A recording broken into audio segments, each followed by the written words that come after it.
आइए देखते हैं एग्जाम्पल ऑफ प्रोटीन क्या है। So that every polynomial function is continuous. तो आइए इसको प्रूव करते हैं। We know that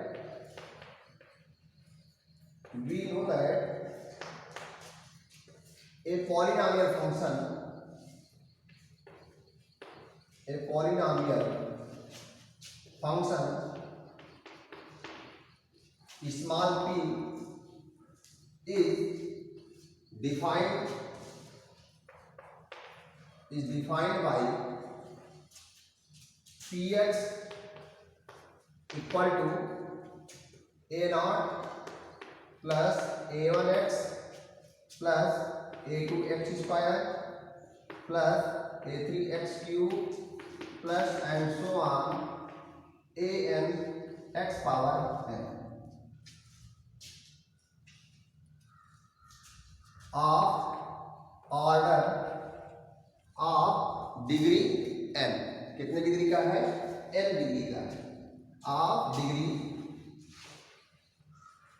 degree n। लेकिन ध्यान रहे क्या है यहाँ पर, an does not equal to zero.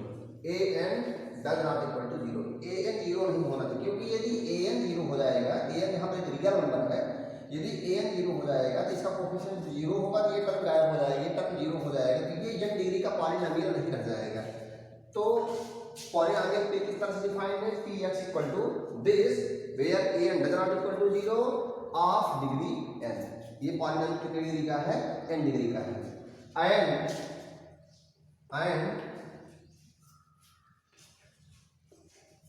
ai belongs to r। आप सोच रहे होंगे ai क्या है? आप समझें i इक्वल टू क्या क्या हो सकता है? i इक्वल टू, यदि हम ai की बात करें तो उसमें जो i है वो क्या क्या हो सकता है? i equal to what? i equal to 1 2 3 and so on n।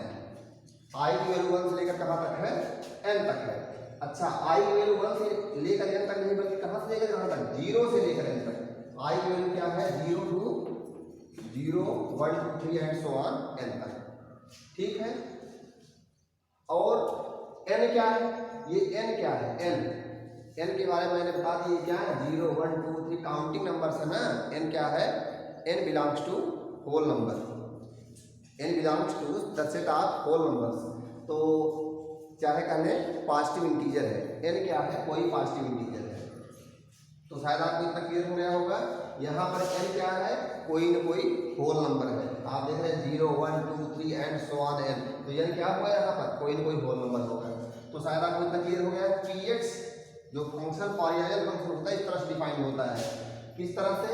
कि जो वेरिएबल की पावर होनी चाहिए, किसी भी पॉलिनोमियल में जो वेरिएबल की पावर होती है वो होल नंबर होता है, चाहे कहने नॉन नेगेटिव इंटीजर होता है, लेकिन जो उसका कोफिशिएंट होता है वो क्या होता है?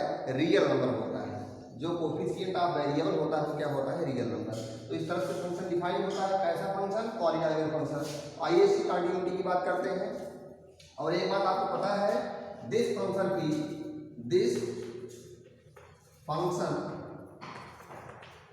p is defined at every real number, defined for every real number. This function p is defined for every real number। ऐसा नहीं है जीरो पर अनडिफाइंड हो जा रहा है, ऐसा कोई सा रियल नंबर नहीं है जिस पर ये अनडिफाइंड हो। तो हर एक रियल नंबर में ये फंक्शन p क्या है? डिफाइंड है। This function px is defined for every real number. ठीक है। तो इसका मतलब क्या है? आपको पता होना चाहिए इसका डोमेन क्या हो गया। इसका जो डोमेन है पॉलिनोमियल फंक्शन का डोमेन क्या हो गया? रियल नंबर्स का सेट कैटेगरी हो गया। तो लिख सकते हैं it is clear that domain of a polynomial function p is r is R क्या है? The set of real number. कितना हो गया? आप आइए देखते हैं, कंटिन्यूटी चेक करते हैं। अब आपको क्या चेक करना है? कंटिन्यूटी। इस पॉलिनोमियल फंक्शन की कंटिन्यूटी चेक करने के लिए क्या करेंगे? लिमिट ऑफ द फंक्शन लेंगे और वैल्यू ऑफ द फंक्शन लेंगे। आइए देखते हैं। Let small C be a real number. मान लेते हैं स्मॉल सी क्या है? कोई एक फिक्स रियल नंबर है, ठीक है। तो लिमिट ऑफ द फंक्शन लेंगे। तो limit of the function F x, limit of the function P x. यहाँ पर क्या है? पॉलिनोमियल फंक्शन पी एक्स है, तो लिमिट ऑफ द फंक्शन क्या है? P X, limit of the function P X at x tending to C.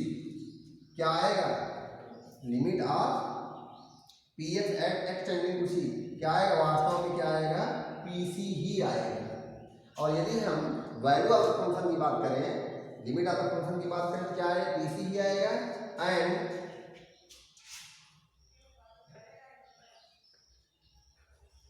Value of the function will value of the function px at x equal to c is क्या हो जाएगा? pc होगा। here आपको पता है प्रत्येक सी के लिए हर एक रियल नंबर, किसी एक रियल नंबर को सी ले, एक्सटेंडेड टू सी होगा, चाहे लेफ्ट लिमिट ले पी एक्स की, चाहे राइट लिमिट ले, दोनों पर क्या है? पी सी ही आएगा। हियर सिंस, यहां पर हम क्या देख रहे हैं? Since limit of the function P X at X equal to C equal to value of the function at x equal to c। so क्या कहेंगे? so by the definition of a continuous function we get what? so px is a, चाहे कहते हैं polynomial function is a continuous function, चाहे px is a continuous, px is continuous at x equal to c। तो क्या कहें? px is continuous at x equal to c। hence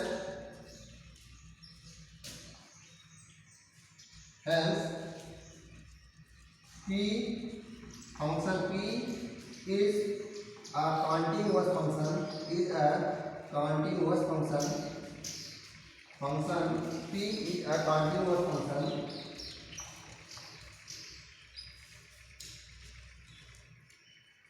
क्या कर देंगे? hence p is a continuous function। p means क्या? Polynomial function. p means hence क्या लिखेंगे? a polynomial function is a continuous function। hence p means a polynomial function। what is p? p means what? A polynomial function। hence a polynomial function is a continuous function। तो शायद आपको इतना समझ में आ गया होगा तो कि every polynomial function is a continuous function। तो यहाँ पर क्लियर हो गया होगा। ये देखते हैं एग्जाम्पल नंबर 15 क्या है। ग्रेटेस्ट इंटीजर फंक्शन की बात करेंगे हम कि ग्रेटेस्ट इंटीजर फंक्शन किन किन पॉइंट्स पर डिसकंटिन्यूअस होता है और कौन से ऐसे पॉइंट थे जिस पर ग्रेटेस्ट इंटीजर फंक्शन जो है कंटिन्यूअस फंक्शन होता है। ये चेक करते हैं।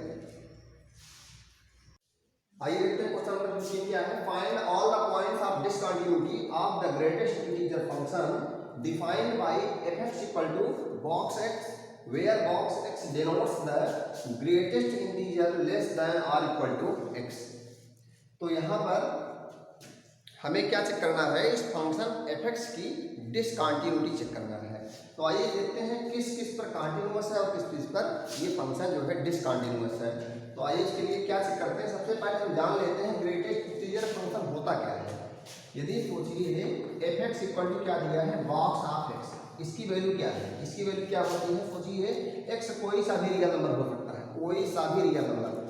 x जो है मान लीजिए यदि कोई इंटीजर है, जैसे मान लीजिए x की वैल्यू 3 है, तो बॉक्स ऑफ 3 क्या होगा? 3 होगा।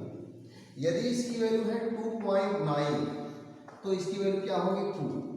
यदि इसकी वैल्यू है 2.8 तो भी इसकी वैल्यू क्या होगी 2 होगी।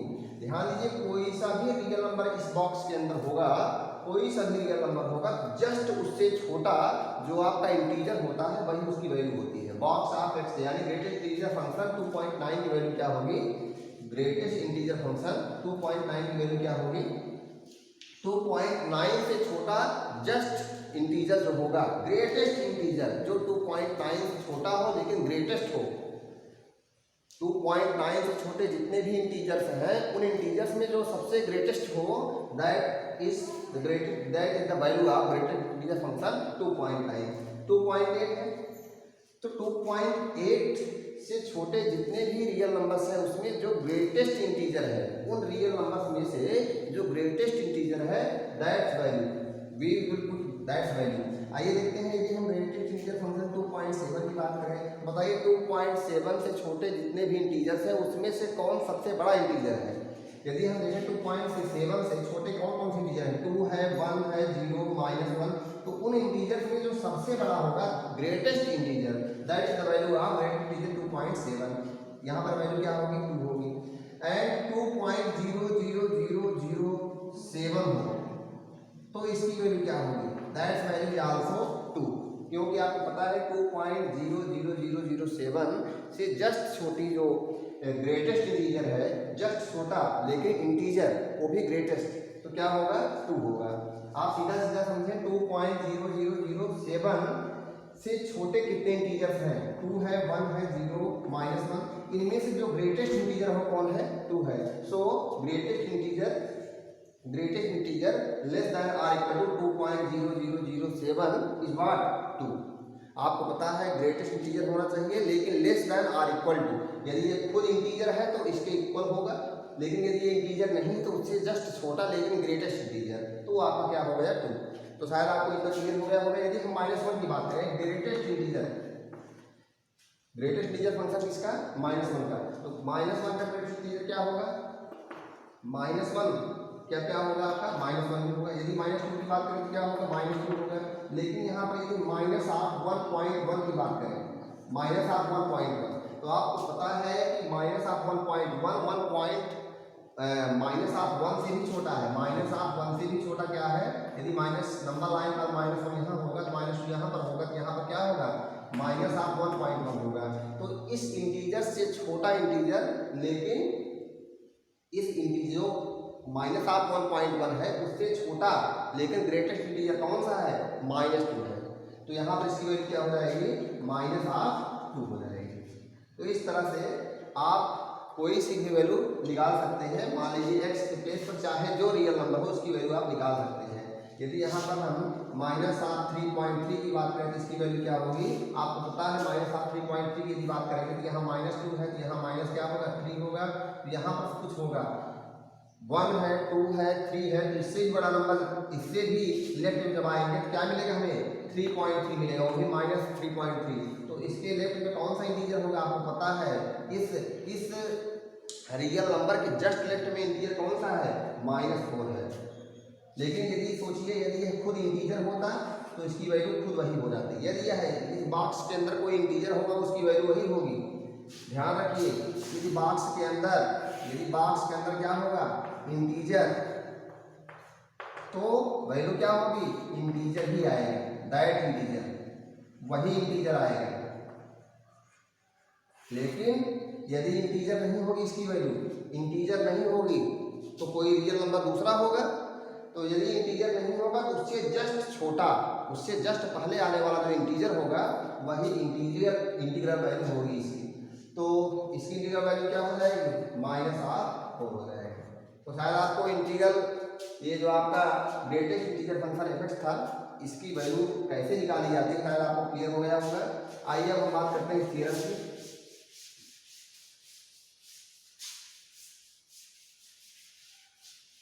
तो it is clear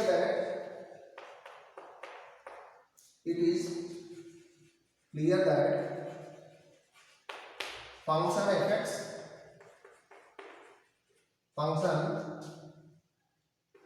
fx is defined at all real numbers.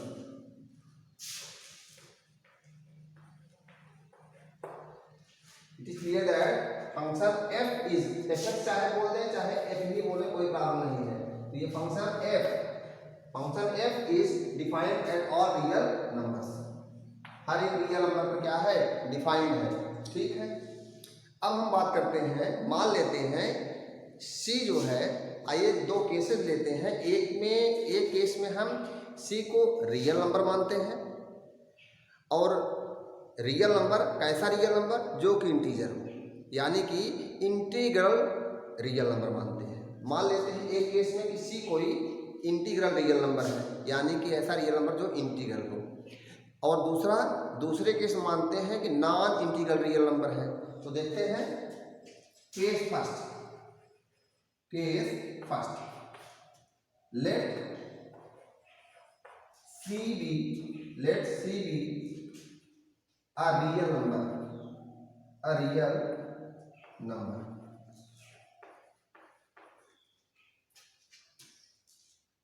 but not an integer। क्या मतलब है, हमने कहा कि c कोई रियल नंबर है लेकिन इंटीजर नहीं है। तो इसका मतलब क्या है, तो ऐसा लिख सकते हैं कि c be a real number such that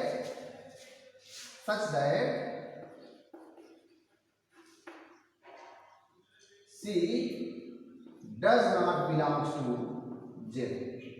शायद आपको क्लियर हो गया होगा, c रियल नंबर तो है लेकिन इंटीजर से बिलोंग नहीं करता है। ठीक है, इंटीजर्स के सेट से बिलोंग नहीं करता है। एक ऐसा रियल नंबर है कि जो कि इंटीजर से बिलोंग नहीं करता। ठीक है, यदि इंटीजर से बिलोंग नहीं करता है तो अब यदि हम इसकी लेफ्ट हैंड लिमिट निकालें और राइट हैंड लिमिट निकालें तो देखिए क्या आता है। आप समझें, यदि इसकी लिमिट लेंगे, limit of f of x at x tending to c, चाहे लेफ्ट लिमिट लेंगे चाहे राइट लिमिट लेंगे, हम दोनों लिमिट की बात कर रहे हैं। आप सोचिए c क्या है, यहाँ पर मान लीजिए कोई इंटीजर है 1 है, यहाँ पर 2 है, मान लीजिए यहाँ पर कोई 0 है, ऐसे ही ये रियल नंबर लाइन है।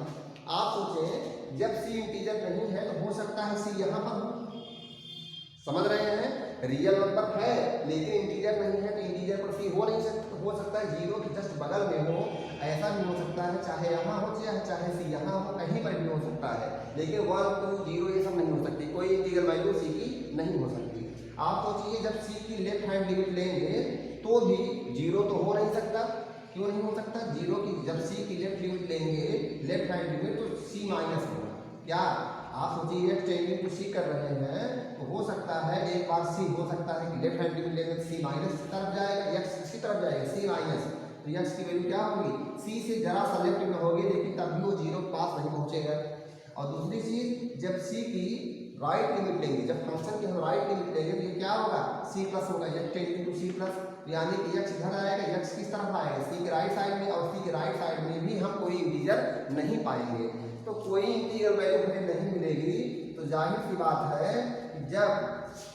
जब हम f ऑफ x की लिमिट लेंगे at x tending to c, तो इसकी वैल्यू क्या आ जाएगी, f of x limit of f of x at x tending to c। f of x क्या है आपको पता है, ग्रेटेस्ट इंटीजर क्या है, ग्रेटेस्ट इंटीजर फंक्शन है, तो f ऑफ x की वैल्यू क्या है, ग्रेटेस्ट इंटीजर फंक्शन x है, तो इसकी वैल्यू क्या होगी, this will be equal to x tending to c। जब करेंगे तो कौन सी वैल्यू आएगी, आपको अभी मैंने जस्ट बताया 0 है, मान लीजिए यहाँ पर 1 है, यहाँ पर 2 है, यहाँ पर c कहीं होगा, तो इसकी value x tending to c करेंगे तो क्या होगा, इसकी value greatest integer function c आएगी।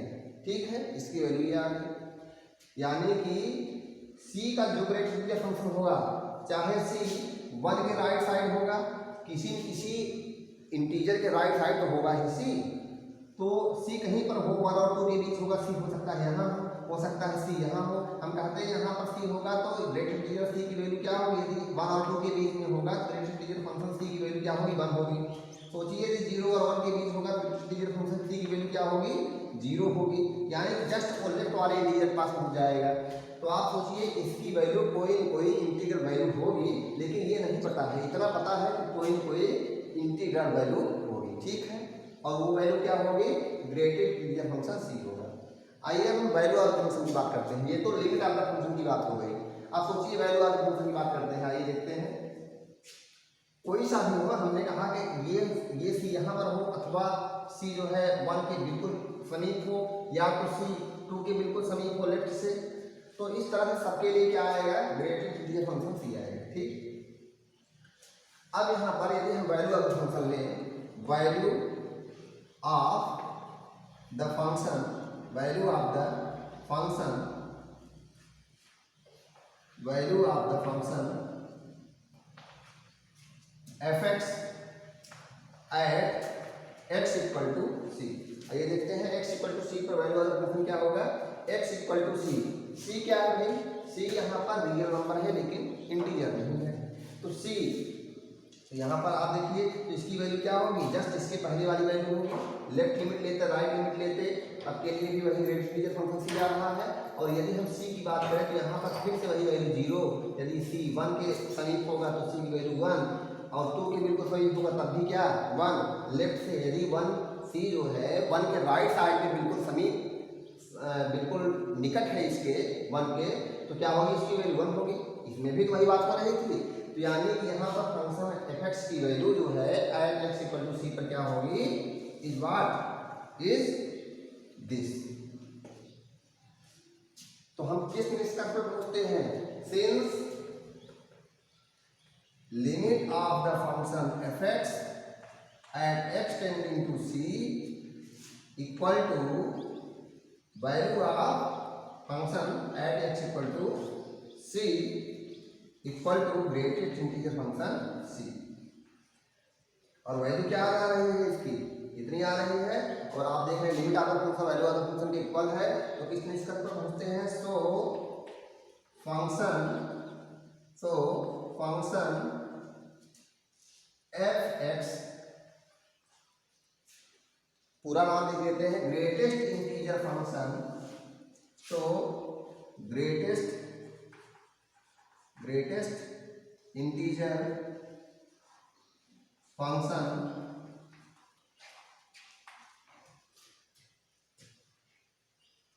f is continuous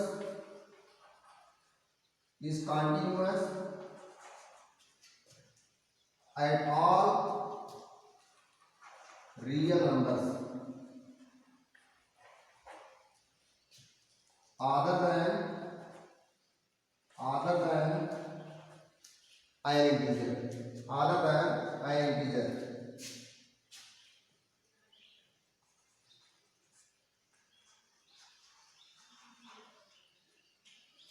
greatest integer function f is continuous at all real numbers other than any integer। किसी इंटीजर के सिवाय, किसी भी इंटीजर के सिवाय जितने भी रियल नंबर्स हैं सब पर फंक्शन f क्या होगा, कंटिन्यूअस होगा। तो इतना समझ में आ गया होगा शायद आपको। अब इसको इरेज कर लेते हैं, इसको नोट डाउन कर लीजिए आप, यदि इतना आपको समझ में आ गया हो। यदि आपको कोई भी प्रॉब्लम कहीं पर आती है तो हम उस टॉपिक को फिर से एक बार एक्सप्लेन कर देंगे, तो आप इसको देख लीजिए। आइए इसको इरेज करते हैं। इसके बाद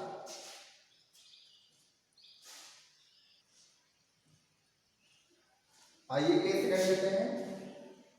केस सेकंड, केस फर्स्ट मैंने क्या लिया था, let c be a real number other than an integer, मतलब ऐसा कोई सा भी रियल नंबर जो इंटीजर ना हो। आइए देखते हैं इसमें क्या लिखते हैं, let c be an integer, let c be an integral point, अथवा कह दें an integer, c be an integer.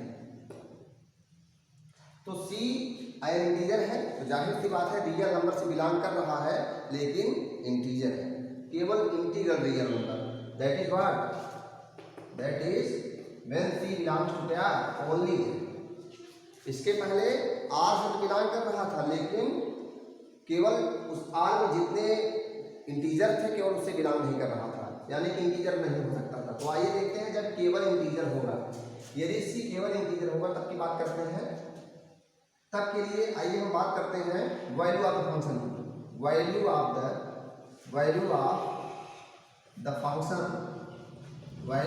Function F X at X equal to C. आपको पता है क्या होगा, is value of the function at X equal to C क्या होगा, सी ही होगा। क्यों? क्योंकि जब सी कोई इंटीग्रल है, सी कोई इंटीग्रल पॉइंट है, तो किसी भी इंटीजर के लिए आपको पता है यदि ग्रेटेस्ट इंटीजर फंक्शन कोई यहाँ पर कोई इंटीजर होता है, मैंने भी बताया था यदि कोई इंटीजर होता है ये, उसकी वैल्यू क्या होती है, इंटीजर ही आती है। तो यदि सी खुद इंटीजर है तो उसकी वैल्यू तो इंटीजर ही आएगी। एक्स इक्वल टू सी पर एक्स से क्या आएगा, इंटीजर आएगा।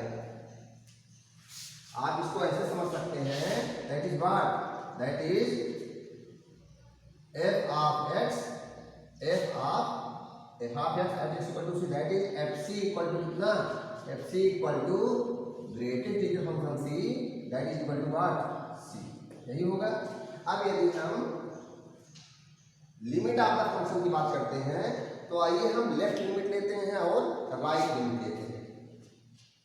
सोचिए जब हम लेफ्ट हैंड लिमिट लेंगे, लेफ्ट हैंड लिमिट, यदि हम लेफ्ट हैंड लिमिट लें तो क्या होगा, तो यहां पर लेंगे क्या, limit of function F X, left hand limit लेंगे, limit of the function F X at x tending to, limit of F X at x tending to C minus, और सी माइनस लेंगे क्या होगा, लिमिट ऑफ एफ एक्स की value क्या है, greatest integer function x at x tending to क्या, C minus. अब यहाँ पर सी माइनस करेंगे तो आइए क्या आएगा, C minus this equal to limit of, यहाँ पर क्या होगा, एक्स माइनस, यहाँ पर एक्स टेंस टू सी है ना, यहाँ लिखेंगे क्या, सी माइनस, सी माइनस कितना, एक्स कर लीजिए, C minus X at x tending to 0, where what is C, where what is H, H क्या है, H where H is sufficiently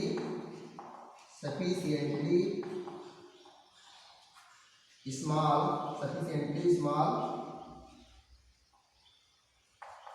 positive real number,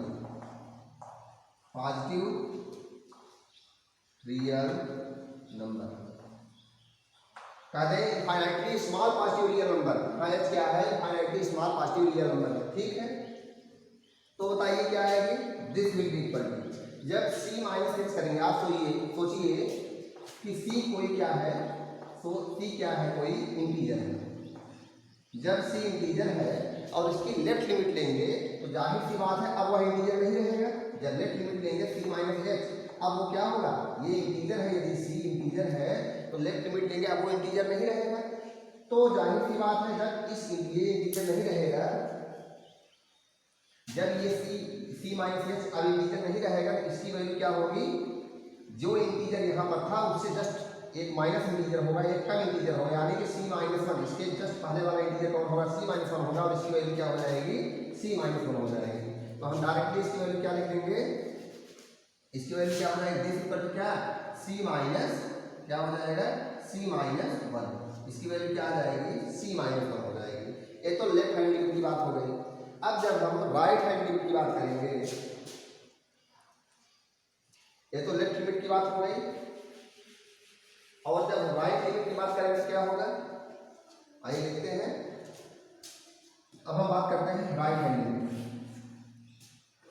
यदि हम राइट हैंड लिमिट की बात करेंगे, राइट हैंड लिमिट की, that will be equal to limit of f of x at x tending to c plus, that is limit of f of x that is greater than the function x at x tending to c plus, यहाँ पे क्या होगा, limit of क्या, x plus कितना, limit of x plus, x की जगह पर क्या रहेगा, सी रहेगा, एक्स की जगह पर क्या रहेगा, यहाँ पर एक्स टेंडिंग टू सी की बात हो रही है, तो यहाँ पर सी प्लस था, यहाँ पर क्या होगा, लिमिट ऑफ x की जगह पर ग्रेटेस्ट इंटीजर फंक्शन है x की वैल्यू क्या है c प्लस क्या करते हैं x, where x is sufficiently small positive real number.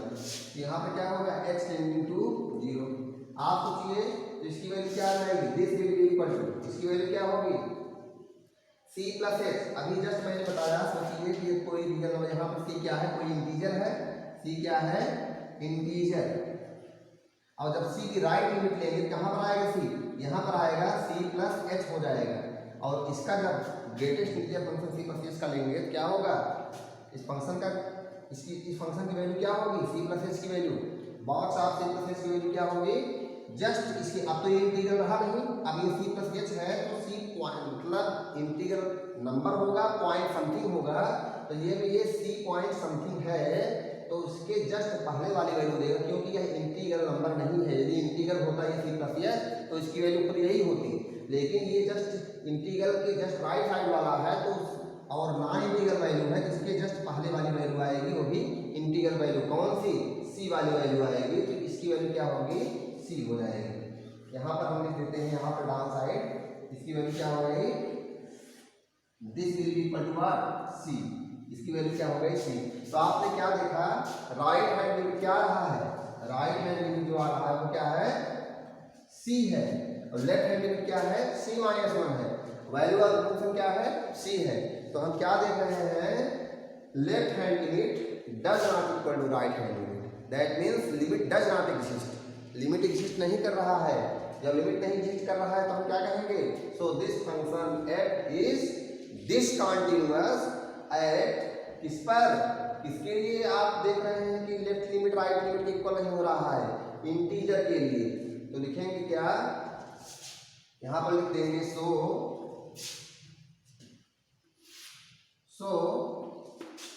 यहां पर लिखेंगे सिंस, क्या लिखेंगे, since function, since limit of the function fx at x tending to c minus does not equal to limit of the function fx, limit of the function fx at x tending to c plus, left limit does not equal to right limit, so limit does not exist, that is limit does not exist, limit does not exist, so f is discontinuous, f is discontinuous इस पर at all integral point, at all integral points, at all integral points in the domain of f। f क्या होगा, discontinuous होगा हर एक integral point पर, किस integral point पर, जो f के डोमेन है उनमें जितने इंटीग्रल पॉइंट्स हैं उस हर एक इंटीग्रल पॉइंट पर क्या होगा, फंक्शन f डिसकंटिन्यूअस होगा। तो इस प्रकार से दोनों केसेस से हमें मिला क्या, हमने फर्स्ट केस में देखा हर एक पॉइंट पर कंटिन्यूअस था, सेकंड केस में जो पॉइंट्स थे हर एक पॉइंट पर डिसकंटिन्यूअस था, यानी कि जो फंक्शन होता है, ग्रेटेस्ट इंटीजर फंक्शन जो होता है, ये इंटीग्रल पॉइंट्स पर डिसकंटिन्यूअस होता है और नॉन इंटीग्रल पॉइंट्स पर क्या होता है, कंटिन्यूअस होता है। तो हम इसी बात को लिख देते हैं, इस बात को आइए हम इसको इरेज करके लिख देते हैं, तो आप इसको नोट कर लीजिए।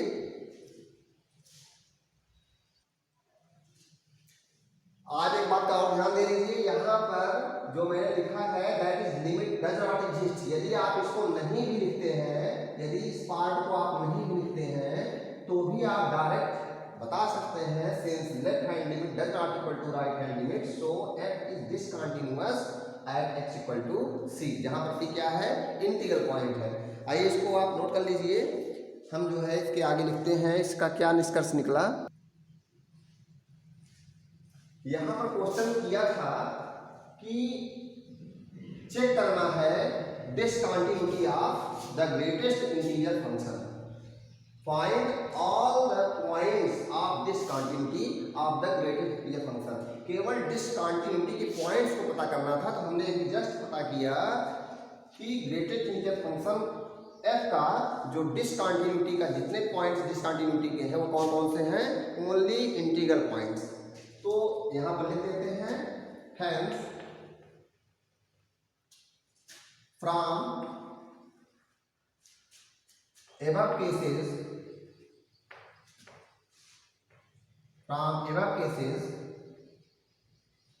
we get, hence from above cases we get a greatest integer function, a greatest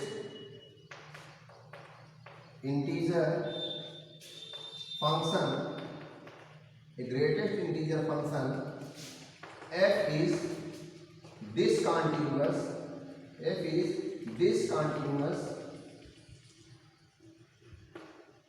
at all integral points, at all integral points। तो आइए इसका हम ग्राफ खींच लेते हैं। इसका ग्राफ क्या होगा, ये आपका सॉल्व हो चुका है। ये जो क्वेश्चन था, ये क्वेश्चन में जो पूछा था वो हमने दिखा दिया, उसका आंसर यही है। अब आइए बात करते हैं इसके ग्राफ की, ग्रेटेस्ट इंटीजर फंक्शन के ग्राफ की बात कर लेते हैं। इसको हम इरेज करते हैं, आप इसको नोट कर लीजिए।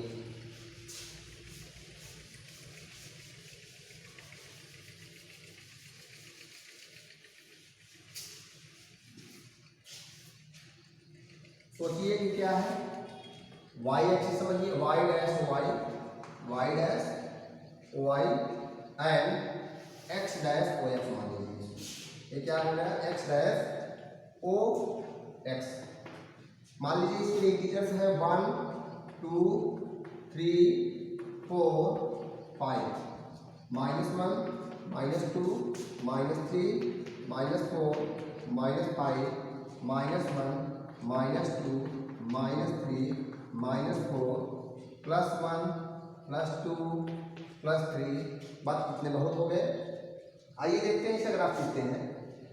तो सबसे पहले हमने बात की थी कि जो नॉन इंटीग्रल पॉइंट्स थे, यदि हम 1 की बात करें, आपको पता है ग्रेटेस्ट इंटीजर फंक्शन हम बारी बारी से रखेंगे। एफ एक्स इक्वल टू क्या होता है, ग्रेटेस्ट इंटीजर फंक्शन एक्स इसी तरह से होता है।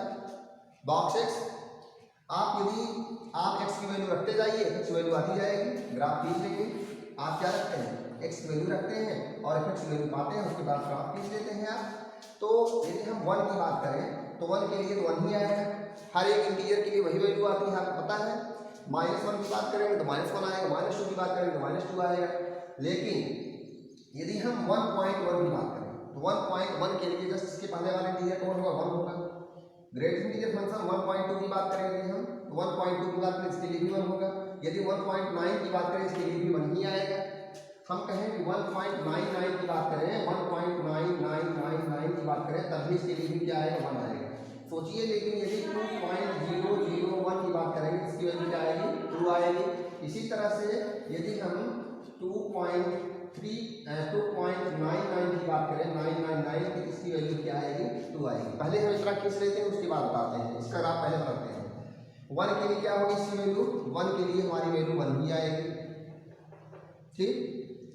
1.1 के लिए भी 1 होगी, 1.1 के लिए भी 1 ही आएगा, 1.2 के लिए भी 1 आएगा, 1.3 के लिए भी 1 आएगा। सबके लिए कहाँ तक 1 आएगा, 1.9999 के लिए भी 1 आएगा। दैट मीन्स यदि हम 2 को छोड़ दें, केवल 2 के लिए क्या होगा, इसकी वैल्यू 2 के लिए 2 ही आएगी।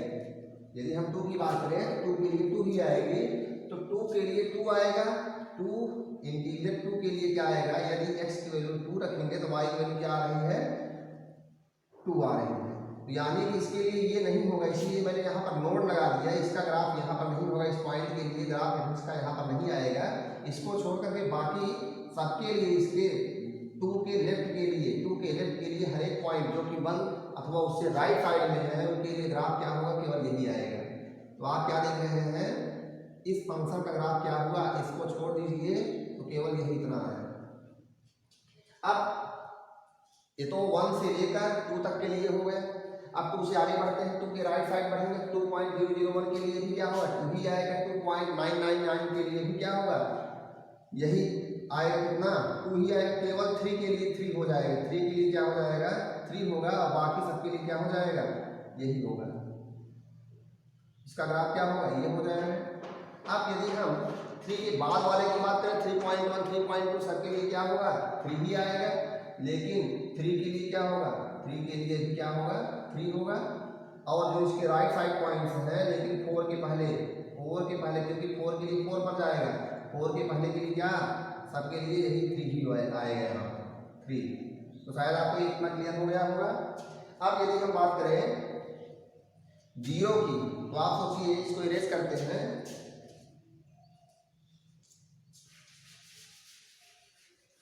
यदि हम बात करें 0 की, तो बताइए 0 के लिए क्या पाएंगे, इंटीजर है, इंटीजर के लिए इंटीजर पाएंगे। 0.1 के लिए क्या पाएंगे, 0 ही पाएंगे। 0.2 के लिए क्या पाएंगे, 0 ही पाएंगे। 0.9 के लिए क्या पाएंगे, 0। 0.9999 सबके लिए क्या पाएंगे, 0 पाएंगे। तो 0 के लिए कितना, 0 के लिए कितना, 0 पाएंगे। और 0.1 के लिए भी क्या, 0 ही मिलेगा। 0.2 के लिए 0, 0.999 के लिए 0। केवल 1 के लिए जो है, केवल 1 के लिए क्या होगा, यहाँ पर आएगा ग्राफ, यानी कि 1 के लिए ग्राफ यहाँ पर नहीं आएगा, तो क्या होगा, इसके लिए 0 ही आएगा। 1 के लेफ्ट के लिए क्या होगा, पूरा का पूरा 0 होगा। लेकिन 1 के लिए क्या होगा, 1 के लिए यहाँ पर ग्राफ आ रहा है, इसलिए यहाँ पर मैंने नोट लगा दिया। अब बात करते हैं किसकी, अब यदि हम बात कर ले -1 की, -1 के लिए क्या होगा, -1 के लिए -1 ही आएगी, लेकिन -1 के लिए क्या होगी वैल्यू, -1। आइए बना लेते हैं, -1 हो गया। सोचिए जस्ट इसके पहले वाली वैल्यू, यहाँ पर कोई वैल्यू ले ले, यदि -1.9 की बात करें तो क्या होगी इसकी वैल्यू, यही आएगी, -1 ही आएगी, क्योंकि इससे छोटा इंटीजर वैल्यू कौन है, -1 है। -0.8 की बात करें, -0.2 की बात करें, -0.1 की बात करें, अथवा -0.0001 की बात करें, सबके लिए क्या आएगी वैल्यू, -1। तो यदि हम 0 को छोड़ दें, तो बाकी 0 को छोड़ करके, केवल 0 को छोड़ करके y इक्वल टू जो आपका x इक्वल टू 0 को छोड़ करके, क्योंकि 0 के तो ग्राफ यहाँ पर बनेगा, 0 ग्राफ यहाँ पर बनेगा नहीं, बाकी 0 के लेफ्ट में जितने भी नंबर से सबका ग्राफ कहाँ बनेगा, -1 पर बनेगा। मतलब क्या, -0.2 का ग्राफ क्या होगा, यहाँ पर y वैल्यू क्या आएगी, -1 आएगी। -0.9 पर क्या आएगी इसकी वैल्यू, -1 ही आएगी। तो सबके लिए, और क्या -0.999 की वैल्यू क्या आएगी, ये भी -1 ही आएगी। यहाँ पर इसका ग्राफ क्या बनेगा, इसका ग्राफ क्या बनेगा, सबके लिए क्या, -1। इसके लिए क्या होगा, सबके लिए क्या होगा, -1 होगा। ये केवल क्या है, 0 के लिए नोट लगेगा। आइए देखते हैं, इसी तरह से यदि हम -2 की बात करें, तो -2 पर -2 हो जाएगा, और -2 1.2 की बात करें तो क्या होगी वैल्यू, 1.2 की अगर बात करें तो -2 इसके लिए भी होगा, कितना, 2। -1.2 की बात करें, -1.2 यहाँ कहीं आएगा, इसके लिए क्या होगा, इसके जस्ट पहले वाला इंटीजर यानी कि -2 होगा। तो -1 के लिए क्या होगा, -1 हो रहा है, ना कि 2 नहीं हो रहा है। लेकिन इसके लेफ्ट के लिए, सबके लिए क्या हो रहा है, सबके लिए यही वैल्यू, -2 के लिए खुद 2 आ रहा है, -2 के लिए क्या आ रहा है, 2। -2 के लिए 2 हो रहा है, बाकी के लिए क्या, जो -2 के राइट साइड है लेकिन -1 के लेफ्ट में है, उन सबके लिए क्या, -2 ही आ रहा है। तो इसका ग्राफ यही बन जा रहा है। इसी तरह से जो -2 का ग्राफ -3 पर बनेगा नहीं, क्योंकि -2 का 2 पर ही बन रहा है, यहाँ पर नोट लगेगा, लेकिन -3 के लिए -3 बनेगा। और ये इस तरह से आपका जो ग्राफ है यही बन जा रहा है। तो आप देख पा रहे होंगे शायद कि इसका जो ग्राफ है क्या बन रहा है। तो शायद आपको क्लियर हो गया होगा कि किस पॉइंट का ग्राफ, मैंने थोड़ा हाईलाइट किया है, इतना मोटा ग्राफ नहीं बनाएंगे, लेकिन मैंने केवल हाईलाइट कर दिया है। हाईलाइट करने का मतलब था जिससे कि आप इसको जान पाए ग्राफ कहाँ बन रहा है, कहाँ पर ग्राफ नहीं बन रहा है। तो आप क्या देख रहे हैं, कहाँ पर ग्राफ कहाँ से लेकर कहाँ तक कॉन्टिन्यूअस है।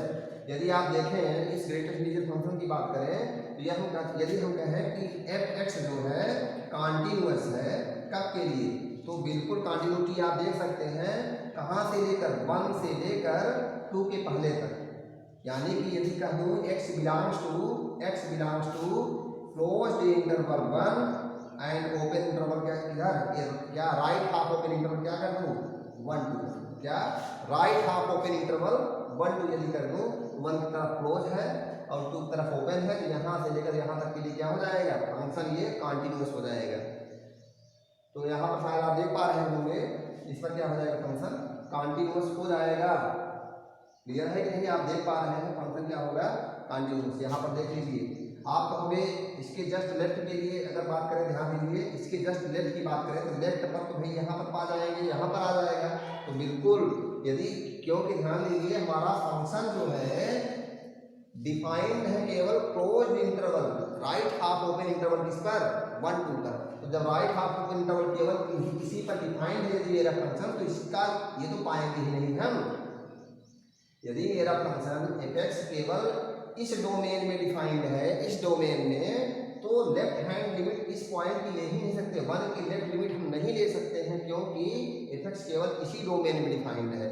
यदि एफ इस तरह से डिफाइंड हो ग्रेटेस्ट फंक्शन की डोमेन इतना हो, तो हम इस डोमेन का जो 1 है 1 के लेफ्ट में हम लेफ्ट हैंड लिमिट नहीं लेंगे कंटिन्यूटी दिखाने के लिए, तो हम केवल उसके डोमेन में केवल left hand limit right hand limit लेंगे। यदि इसके डोमेन में लेफ्ट हैंड लिमिट नहीं आ रही है तो उसको हम नहीं चेक करेंगे, केवल राइट हैंड लिमिट और वैल्यू ऑफ फंक्शन चेक करेंगे। तो शायद आपको इतना क्लियर हो गया होगा। यदि हम इसकी बात करें तो आप चेक कर सकते हैं इस यदि ग्रेटेस्ट इंटीजर फंक्शन एफ इस तरह से डिफाइंड हो कि इसका डोमेन ये हो, ये क्या हो जाएगा एक कंटीन्यूअस फंक्शन हो जाएगा। तो शायद आपको इतना क्लियर हो गया होगा। तो यहाँ पर यदि हम डिसकंटिन्यूटी की बात करें तो ग्रेटेस्ट इंटीजर फंक्शन आप देख पा रहे हैं कि हर एक इंटीजर पॉइंट पर आप देख रहे हैं क्या है डिसकंटिन्यूअस हो गया है, यानी कि without lifting the pen we can't draw the graph of this function. किस पर, हमें हर एक इंटीग्रल पॉइंट पर पेन को उठाना ही पड़ेगा ग्राफ को खींचने के लिए। तो शायद आपको क्लियर हो गया होगा कि कैसे कोई भी फंक्शन डिसकंटिन्यूअस होता है, कैसे कोई फंक्शन यदि इंटीग्रल फंक्शन है तो किस तरह से डिसकंटिन्यूअस होता है, आपको क्लियर हो गया होगा। इस तरह से आप इसका ग्राफ आगे तक बढ़ा सकते हैं, बना सकते हैं। तो यही आपका था graph of the greatest integer function F. अब आगे हम बात करते हैं, आपको बताएंगे अब अलजेब्रा ऑफ कंटीन्यूअस फंक्शंस। आइए देखते हैं क्या है।